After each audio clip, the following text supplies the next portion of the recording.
Happy Valentine's Day. Thank you. Happy Valentine's Day to you. Thank you. All right. Well, we have been waiting for today, and just coincidentally, the topic. We've been following the curriculum. We hadn't moved anything around. It's true. And today is sexual fulfillment in marriage. Yes. Now, you don't necessarily equate Valentine's with sex. Okay. But it doesn't hurt. Right. All right. A little something extra. Do what? So it's a little something extra, like a bonus. Well, a little lagniappe, like we used to say on the bayou. A little something extra. So, good morning, and hope you have a wonderful Valentine's Day. All right, let's get started. Listen, I'm serious. I'm bringing one of our kids to karate yesterday, and I'm going through a parking lot, and there's like a giant tent set up, and I'm like, what in the world is going on? There are like those flowers and all those things you can buy, not real flowers, right. like on the you know, and it was full of people, and it's cold and it's starting to rain, and I'm like, this is really sad. This is not the way God wanted love to be expressed. Right. You know, out of desperation and last minute. Right. And they talk about like Valentine's Day, like the money that Valentine's make, restaurants and stuff like that. But the day before and the day after are actually the most money making days of the year, because on Valentine's Day is when people take their wives, and on the day before or the day after is when men will take their mistress or their girlfriend. Yeah. I'd forgotten about that. And so the day before and after are actually more profitable. Wow. I tell you, I totally forgot about that. Listen, let's go ahead and just get this out of the way. God designed sex. Okay? But I'm going to tell you, the crazy, you know what the irony? Church almost demonizes sex. Right. I mean, church, you know, they put the cold water on it. And not every church, but most churches, you know, they don't want to talk about it. They get uncomfortable when it's mentioned. It's just one of those, you know, well, I don't know, you do it to procreate, you know. Right. Listen, God created it. Right. You know, God created it. And at the same time that the church has been, well, let's not go there. It's like it's a dirty word. Satan has been saying, it's a party. We're going to party like it's 1999. You know, let's do it. Let's do it with everybody you can get your hands on. Is there any wonder we're in this condition that we are? No, but it's a great just point. to go ahead and get it out, God created sex. God created man and God created woman. And God created them with different parts. And we can't wake up in the morning and decide to be a girl versus a boy. I'm a man, you're a woman. God created it that way. Right. And we were created that way to complement each other and to enjoy sex. Right. Yeah, and that's exactly right. You know, we treat sex as if the devil owns it instead of God creating it. No, you're right. And but you know, like I think we grew up like that, like on total opposite ends of the spectrum where sex was concerned. Like I grew up in a church, like my mom to this day will still whisper the word sex as if it's a bad word. Yeah. You know, and growing up in the church, and it was very suppressed, and it was something you did not talk about. Right. You were supposed to abstain and stay chaste, but you couldn't ask questions and you couldn't talk about it. It was that taboo subject, you know. And then where do you learn? Then where did you learn from it? Yeah. I mean, maybe the kids at school, or maybe a magazine. I mean, well, nowadays. Right. You know, I mean, you just go online. Right. But, you know, when we talk about the importance of sex, you know, when Satan shows up, you know you're doing something right. Because he's there to put water on your fire. You know, and it's true. You know, when you look at the importance of sex, it's so important that before you're married, Satan will do everything to get you in bed. I mean, the bed, the marriage, I mean, not the marriage bed, the sex bed. Satan wants you in that bed before you're married. After you've committed that covenant with God, he'll do everything he can to keep you out of it. Right. Because he knows that creates discord. But by not engaging in intercourse, sex with your wife or your spouse, that you're not honoring the marriage covenant. Right. And so that's, you know, it's always like with a believer, you know, especially a new believer, when they accept Christ as their Lord and Savior, and then all of a sudden they got all these issues going on. They're Right. like, well, I thought it was going to be easy. Right. Nobody said it's going to be easy. Right. You know? And but You you just put put a yourself target on your back. You just said it. You put yourself on Satan's radar.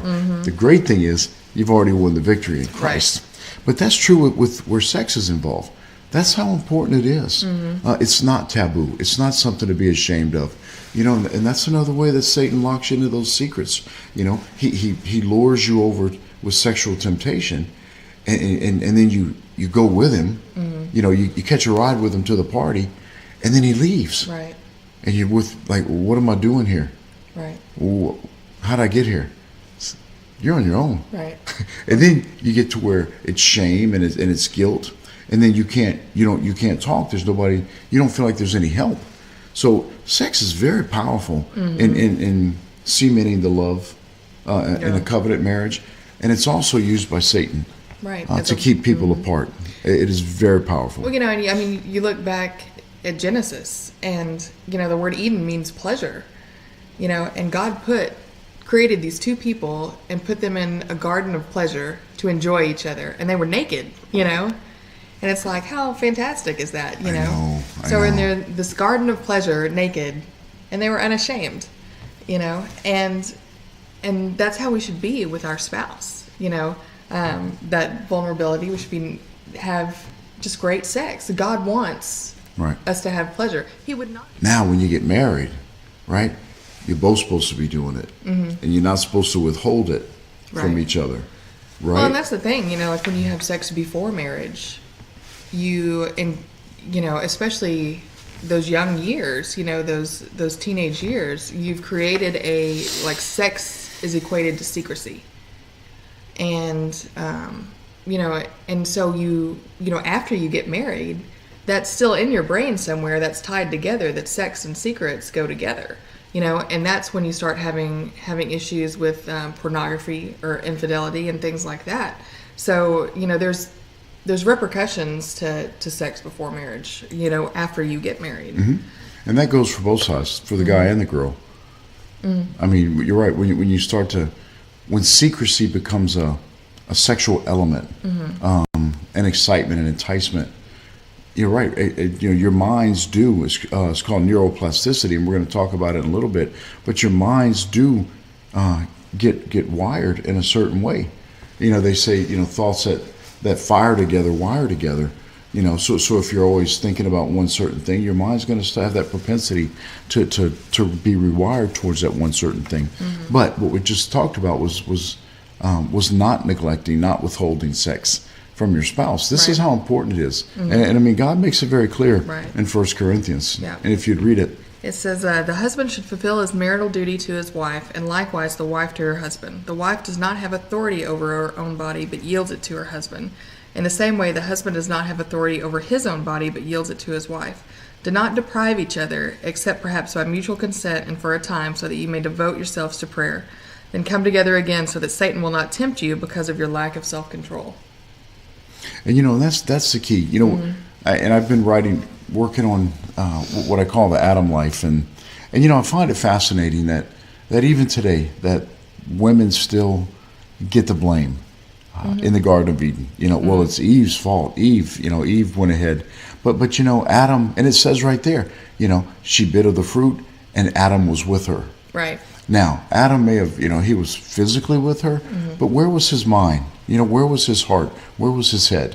He was not locked in. He was not one with his spouse. Right. And you know what? Like we said before, until Eve came along and the marriage covenant occurred, Satan was nowhere mentioned in Genesis. But as soon as there was a holy covenant, a marriage covenant with God, Satan showed up because he hates marriage so much that he got on the scene. And as soon as there was, even though Adam was there, God says, and she bit of the fruit and Adam was there, he wasn't attentive. He wasn't paying attention to his wife. And that caused the slightest gap. And that's all that serpent needed to slide in there and to tempt her. Right. So that Corinthians says it all. And then we talked about this. God created sex for pleasure and lifelong enjoyment for marriage. And the devil wants us to believe that we have to go to his side to enjoy sex. And it is. That's the truth, especially with the culture that we live in today of pornography and sexualized images and women on TV and things like that. I mean, it's in your face, billboards and clothing ads and things like that. It's in your face all the time. Yeah. And, there's this expectation that we get in our minds of, oh, well, that's what the body's supposed to look like, or that's what, or how I'm supposed to behave, or, and you see these, especially like girls, young girls, over-sexualizing themselves at a younger and younger age. Those practices, they're going to stay with you for a lifetime. There's an imprint, and you talk about that a lot. There's an imprint on your spirit. There's an imprint on your physical body when you join with another person to have sex. And you're doing these things at 11 or 12 or whatever your age is, and that creates little pockets like calcium deposits, and then at some point there's going to be a return on that negative investment, or there's going to be an expectation, and that's when you get married. And the expectation is, well, now I'm supposed to enjoy a full sex life.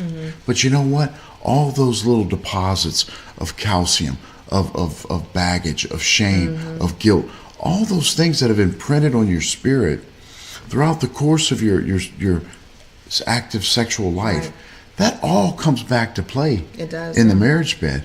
And it may be, pornography, unmet expectations. It could be shame and guilt. And the shame of it is nobody tells you these things as a child, because like most parents, like yours, like mine, like I'd be willing to bet probably 90% of the people who tune in, their parents never sat them down or are engaged in that's the thing too, the talk. Right. Why is it the talk? Why isn't it a series of conversations that age up with appropriateness as the kids mature? Right. It's like you do that one thing. You mentioned sex above a whisper, and you fulfilled your parental obligation. Right. All you've done is piqued the curiosity of taboo. Right. And you've set those kids off on a journey of exploration where there's no guide. Right. No, absolutely. No guide and no God, Yeah.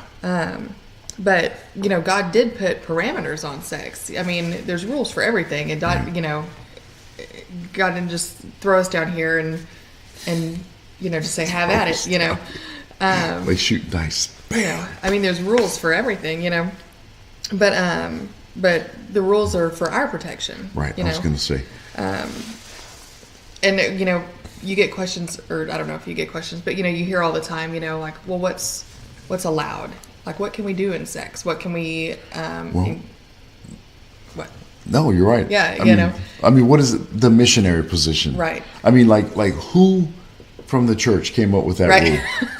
But listen, I mean, maybe it was in the Puritan age. I don't know when that term came up. Well, maybe it was when missionaries first started kicking it.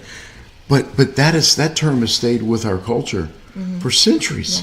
Right. And then what's the association with, well, if you're a Christian and you're married and you're going to have sex, you can only do it one way, the missionary way. And nowhere in the Bible does it say missionary only.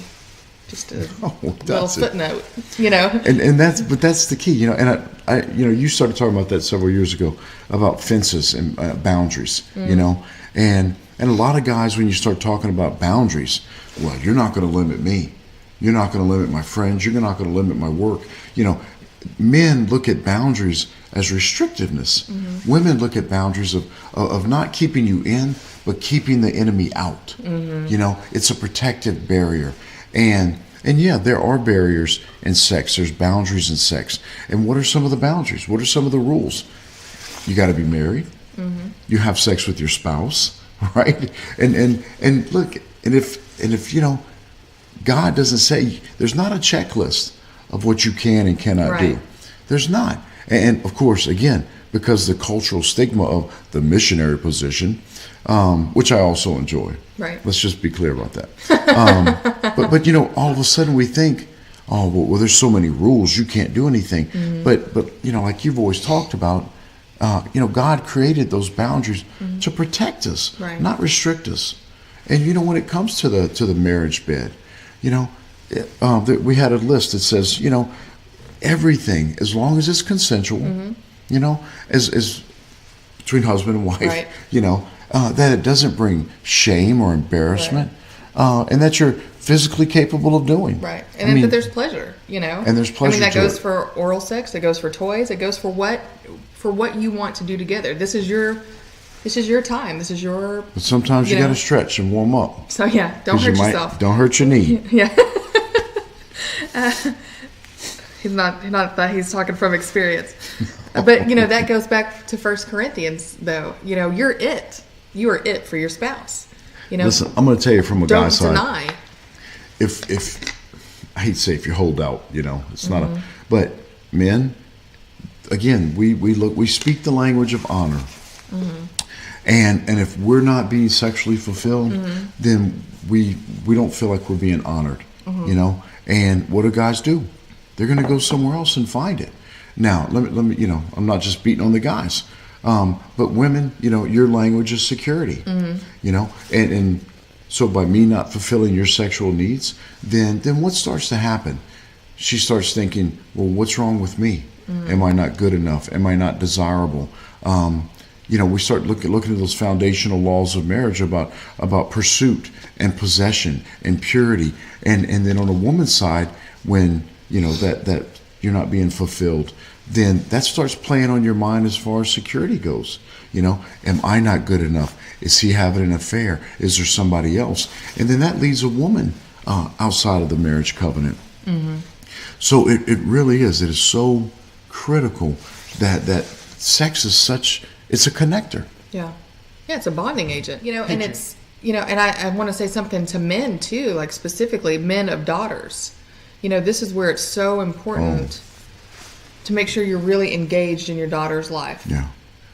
After she hits puberty, like a lot of times men will reach that point and all of a sudden their daughter is becoming a woman and they don't know what to do. They're uncomfortable. They're making them uncomfortable. They have breasts and they're taller and they look more like a woman, and then they all of a sudden they're not their little girl anymore, and they put distance between them. Right. And that is it's not the time to check out. That is not the time to check out. That is so damaging. Yeah. To a girl and a young woman, and that's really when you start to see, younger, young women, teenagers start to have sex because they're looking for that fulfillment that their father abandoned them for. Right. And it has lasting consequences. Right. And let's connect that to the story of the Samaritan, the woman at the well. When you have those relationships, those broken, repeated, failed relationships, and usually in marriage, why is it? It's because you're looking for God, and look, like I said, I love Leah. Leah's fantastic. She is very Christ-like, but she's not God. She never will be God. But if I expect you to be my God, I'm going to be disappointed. You're going to do something that disappoints me, and then what happens? Well, she's not good enough. Unmet expectations is the leading cause of divorce, and then you're going to lose that relationship. But look at the path that dads put their daughters on at an early age. This is the light of their life. That the daughters look up to their dads, and bam, you're right. They hit puberty. They're in that crisis age, the crisis mode, and dads check out. Right. Well, now they're seeking that male bonding relationship because it's not there at home, and then it may not be there in church.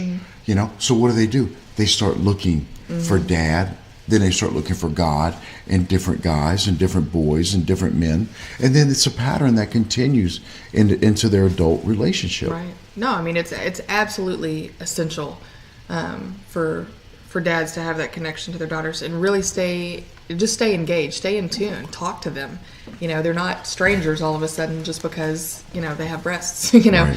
But, it's just detrimental. And I can speak that from experience. I had sex way, way too early, as a teenager. I mean, we've got girls that are past that age now, and it's terrifying to think, what was I doing at that time, like seeking out that affection or love, that I wasn't getting other places. Well, and you're right. And, we look at the girls and you're like, well, you think, they're so they're good kids. They're good, but they're so immature. Like they're not worldly kids, and they are age appropriate kids. Right. And you think, well, I wasn't like that. You were like that. You were. I mean, if anything, kids are more tuned in, not in a good way because of social media. Right. But it is when you think back to the same, and the same thing for me. I mean, you say you started having sex too early. Listen, up until your wedding night, anything before that is too early. It's out of God's design, and it leaves a detrimental effect. Now, because you did, like Charmaine had said earlier, doesn't mean you're to live with a life of shame, right? Because you had sex, and that's where Satan comes in.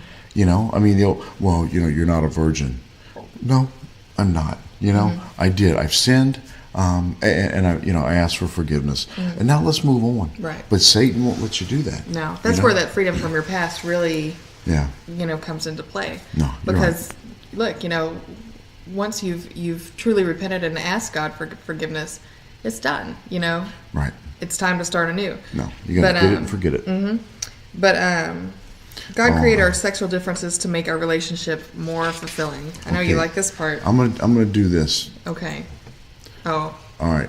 Because we were talking about our daughters, and now it's like a transition. It's a transition because I can't go from talking about them to talking about adults. Okay. So I needed to show that screen. I just had to mentally, visually make that disconnection. I gotcha. Now, okay. Your little so what were you talking about? Your Let's Get Naked screen. What I thought was interesting. So we're trying to stick to the notes, but of course you get off. And the note right here says, men are in tune with their emotions after sex. They are more in tune. Like that's their time. They feel connected with you. That's when they want to talk. Right. So if you've got questions to ask, that's a good time to ask them. That's the time to get it. Yeah. And look, women, ask questions. If you have questions to ask. And that's what we're going to get into. We're talking about the 5 ingredients to sexual fulfillment. 5 ingredients to sexual fulfillment. Commit to meeting your spouse's sexual needs in a committed and faithful manner. Yep. And that goes back to 1 Corinthians where, where we're talking about meeting your sexual needs. And it is. And, a lot of times one sex, one gender versus the other will use sex as a weapon. They'll weaponize sexuality. And they'll withhold that. We heard a story this weekend about a woman who prostituted herself for gain with her husband. With her husband, And if it's like, well, I'll give you sex if I get this outfit, or I'll give you this if I get these shoes, whatever. And they said the woman was well dressed, right, and had a house full of really nice furniture, But it can only sustain for so long, right. And that was her husband, he was like, well, why didn't she want to have sex with me? Why does she have to get something? Right. There was no longer a level of intimacy or love or covenant, recommitment. And so, but that's what Satan does. Right. He gets in there. But and I think it's important too, like rarely are you going to both be sexual at the same time. Yeah. Men are just, that's the way they're built. They're more sexual than women are. But only about 20% of women are more sexual than their husbands. So, I mean, that's 80% of men, that are more sexual than the wife. But, we're rarely going to be like, yeah, I feel like both of us feel like having sex right now, But you need to meet those needs of your spouse, So that's where, sacrifice and service comes into marriage a lot of the time. Serving your spouse. We talk about having a servant's heart, with your spouse. And that's one of the ways to do it, is to make sure that their needs are being met. Sacrifice, service, and another S, scheduling. Yes. Because, it's the truth. I mean, if you wait for both of you to feel that moment of spontaneity, then there is no spontaneity. Right. I mean, because you're waiting for a moment, and then it's like, oh, well, we're going to, we get to that point. But it sounds unromantic, But that's how important it is to fill those needs. Right. There's a disconnect if you go too long. Now we're not talking about like then if there may be injury or sexual dysfunction or something like that. You got a hurt knee. You got a hurt knee. You got to play through the pain. Got to go on the DL. You go on the DL. Oh man, TMI. All right, so the second thing is to communicate your sexual needs and allow your spouse to communicate. And that's the big thing. Like Leah said, it starts off where there's secrecy. Maybe a little note, maybe a little taboo when you're a kid or pre-married. But you got to talk about it.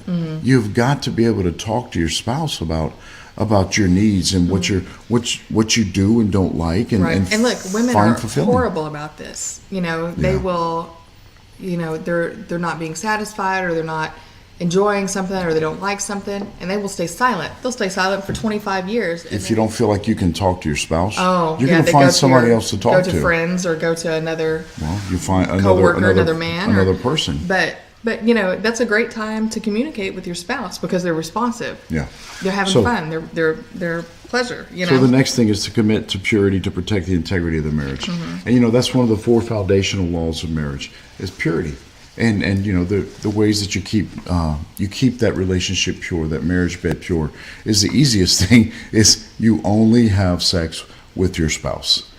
We've talked about, I think one time before, is you do not bring pornography into the marriage relationship to spice things up. You don't bring a third or fourth partner into the marriage bed to spice things up.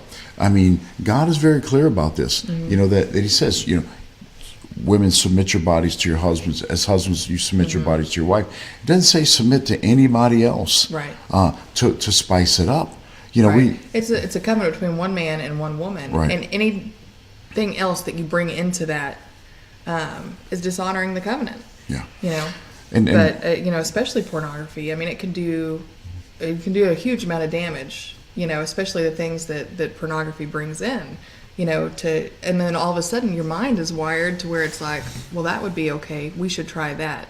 And you talk about fantasizing, mental adultery is a thing, where you can, where you're unfaithful to your spouse just by your fantasies, Right. So that is it. And, you talk about fantasy. I mean, the husband and wife, I mean, maybe your fantasies to go in that context, that's okay. Right. But you're talking about fantasize with other people. Right. Or even people from your past, So that is taking it outside of that covenant. And like you just said, about your mind being rewired. And it's called neuroplasticity. And so, you can, people that are addicted to pornography, man, there was this amazing pastor that we heard this weekend that was giving the example about right brain, left brain, and the effects of pornography, where it starts to rewire the brain. And just, the example that I give when I talk in my men's group is, when there's doubt that, well, no, you can't change your brain.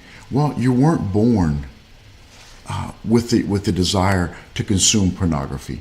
You weren't born addicted to pornography. How did you become addicted to pornography? Through watching, more watching. And what was happening while you were watching? Your brain was being rewired. Your brain was designed to be connected with one person. The thing we heard this weekend, and it was beautiful. We're the only animals, right, that mate face to face.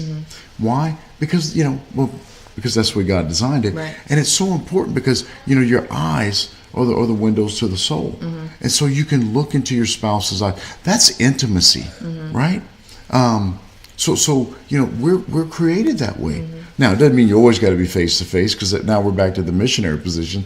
You can change things up. All right. Shake it up a little. Shake it up a little, but that's the truth. Is that you weren't born. You were born with a desire to connect to one person, right? And because that's the way God created it. But because of pornography, because of social, exploitation, your mind starts to get rewired. So it went from one-on-one to being rewired to one on everybody. Guess what?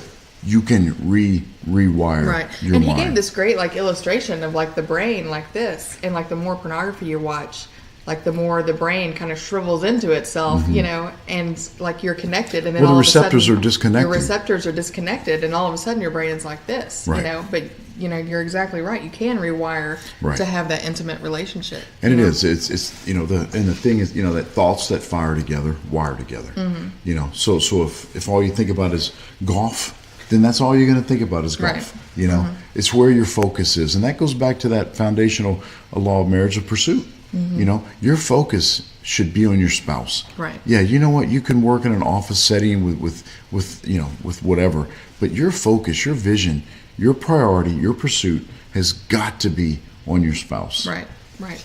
And 2 Corinthians 10:5, you know, it does. It says, take every thought captive. Yeah. You know, and you can control that. You Yeah. know, it's a conscious decision. Yeah, I love that illustration because, you know, the people, well how do you stop thinking about, I was going to say Cindy Crawford, but that's like 30 years. That's like how outdated I am.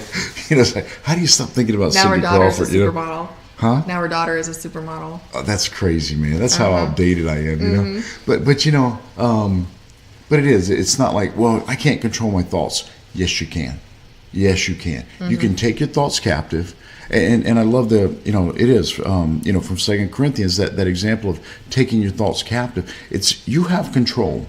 You have that ability. Yeah, are things going to try to seep in? Yes, they will. But you've got to make that mental and that spiritual decision and that moral and ethical decision that I will not allow that thought to rattle around in my head. Pornography. The second one is don't develop inappropriate emotional or sexual relationships of the opposite sex.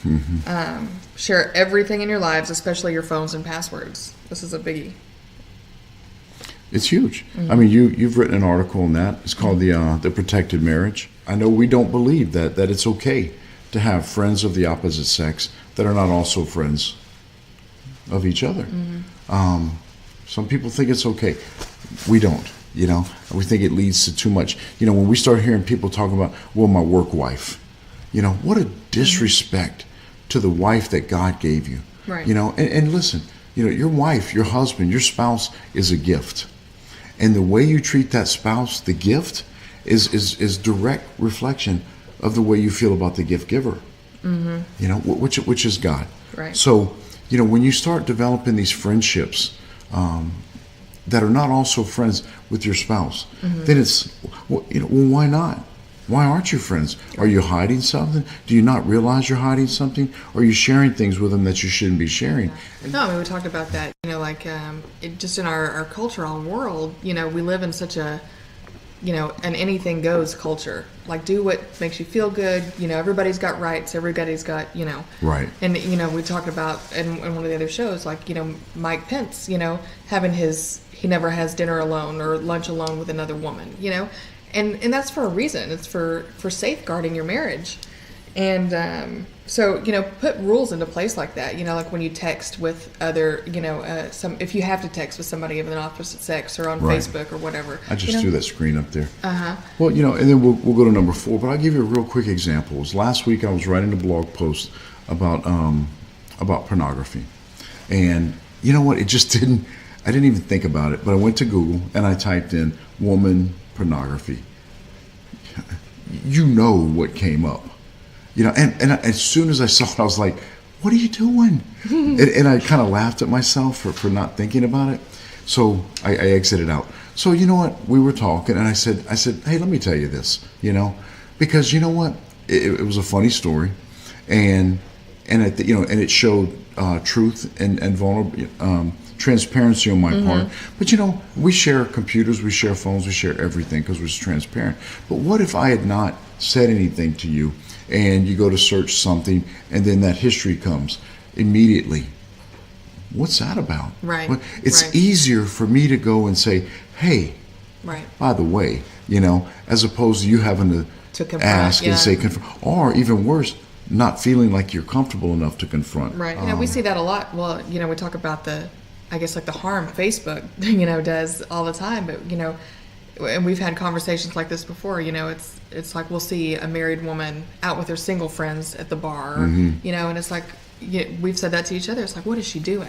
And these are the boundaries we're talking about, right? And so many people are, well, you're not going to stop me from going out with my friends. No, we're not. It's not our job to stop you from doing anything. Have a great girl night, but it doesn't need to be at a bar where you're dancing with strange men or whatever. Right. I mean, that's why there's rules and there's boundaries. And talking about rules and boundaries, how do you make them clear? How do you make them concise? How do you make them agreeable to both?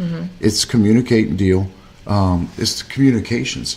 And then a big part of that communications is, as we said earlier, you talk about your sexual problems together. And problems could be dysfunction, it could be psychological or social, or like Charmaine had mentioned, we bring our past with us. So there may be an act that you find enjoyable, but your spouse doesn't. Well, then instead of saying, well, she's no fun, right? Well, let's talk about this. Why don't you enjoy this? Well, bam, bam, bam, And then in that conversation, you may be helping your spouse open up to clear, to gain a freedom from their past that would have never been available to them. Right. But communication always leads to so much more intimacy and so much more fulfilling of our sexual needs. No, that's exactly right. When you talk about sexual fulfillment in marriage, it's so complex because it's so important. Right. I mean, if it wasn't, we could gloss over it and we could be done in no time, right? But that's not the case. It is so critical. So we hope you have a fantastic Valentine. We do. We thank you and we pray for you. We ask you to continue to pray for our ministry, to cover us, and God bless you. Yep. Bye.